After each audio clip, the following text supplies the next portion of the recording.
미쳤다. 김수현 한가인 미모 실화? 그런데 이렇게 사극을 보다 보니까 갑자기 궁금해졌어요. 옛날 사람들은 이 충치가 생겼을 때 어떻게 치료를 했을까요?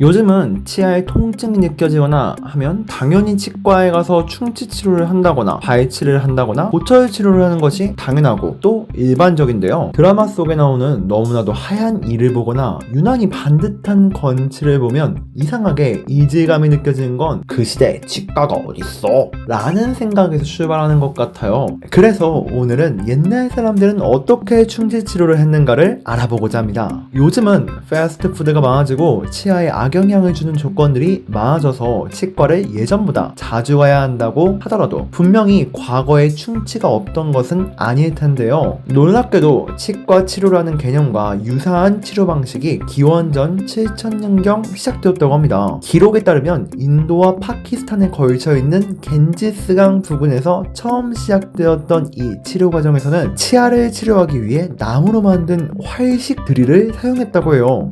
얼핏 보면 불을 피울 때 쓰는 도구와 매우 흡사해 보이는데요. 이 도구를 이용해 염증이 생긴 부위를 갈아내는 방식으로 치료를 했다고 합니다. 이탈리아 쪽에선 이 사진처럼 감염된 치아 내부 조직을 갉아내고 그 속을 끈적끈적한 타르 같은 물질로 채워넣는 시술을 했다고 해요. 지금 생각하니 지금처럼 마취가 안정적인 방식으로 지내는 것도 아니었을 테니 치료하는 것도 엄청난 고통이었을 것 같아요. 시간이 지나 점차 농경사회가 발달하며 곡물을 먹기 시작하면서 당분 때문에 이 충치는 더 많은 사람들을 괴롭히기 시작했어요. 이로 인해 점점 치아 치료에 대한 기술이 발전하며 자연스럽게 여러 가지 치료 도구가 생겨나기 시작했는데요. 이때 발치를 하기 시작하면서 고대 이집트인들은 금리를 받거나 죽은 사람이나 동물의 치아를 가공해 이렇게 와이어를 달아 치료하기도 했습니다. 또한 에르투리아인들은 금속을 따뜻하게 납땜하여 노출된 신경이나 충치를 채우고 트니까지 사용했던 것으로 밝혀졌는데요. 물론 내구성은 현저히 떨어지겠지만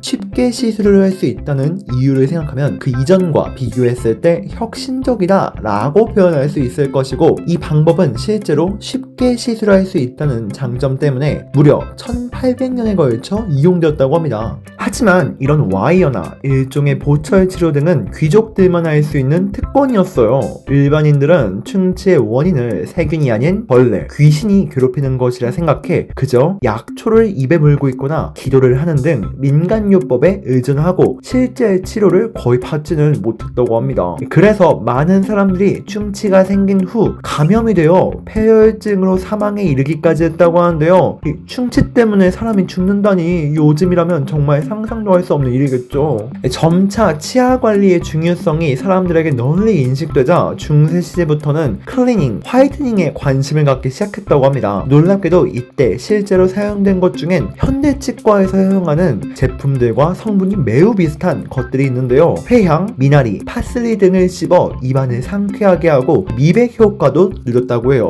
신기하죠? 1728년 포샤르라는 치과 의사가 치과 치료에 관한 책을 쓰기도 했고 치료에 사용되는 기구를 만들었다고 해요. 포샤르의 노력은 치과 의술을 전문 의학으로 확립시키고 바다 건너 여러 나라에 퍼지기 시작했습니다. 하지만 이때까지도 치아 치료는 엄청난 고통이었죠. 왜 그랬을까요? 바로 마취 때문이었습니다. 1800년대 중반 이산화질소로 만든 웃음가스를 마취제로 사용하기 시작하면서 드디어 사람들은 이 고통 없는 치아 치료를 받을 수 있게 되었습니다. 다행이에요. 잠깐만요. 여기까진 외국 이야기만 주구장창 해왔는데 우리나라는요? 김수현은 정말 이 해를 품은 달에서 예쁜 건치를 보일 수 있는 거 맞나요? 우리 유정이가 이 해품 달에서 목숨이 위험했던 어린 시절 혹시 충치 때문?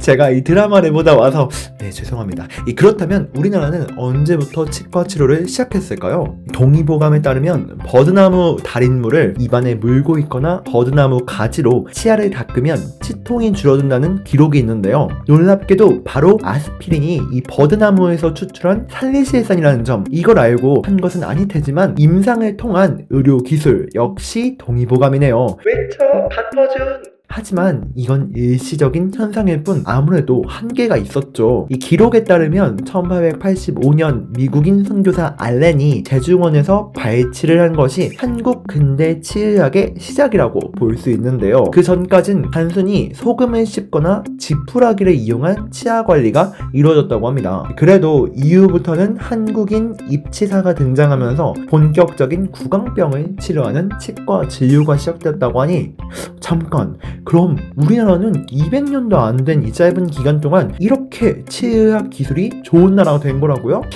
오늘도 K치과 무릎을 탁 치고 갑니다. 그렇게 유용한 정보는 아니지만 갑자기 궁금해서 알아보았던 재미있는 치과 지식 치식백과, 오늘은 여기까지고요. 저는 치식백과의 톨이었고요. 다음 치식백과에서 찾아뵙겠습니다. 그럼 구독, 좋아요, 알람 설정까지 끝!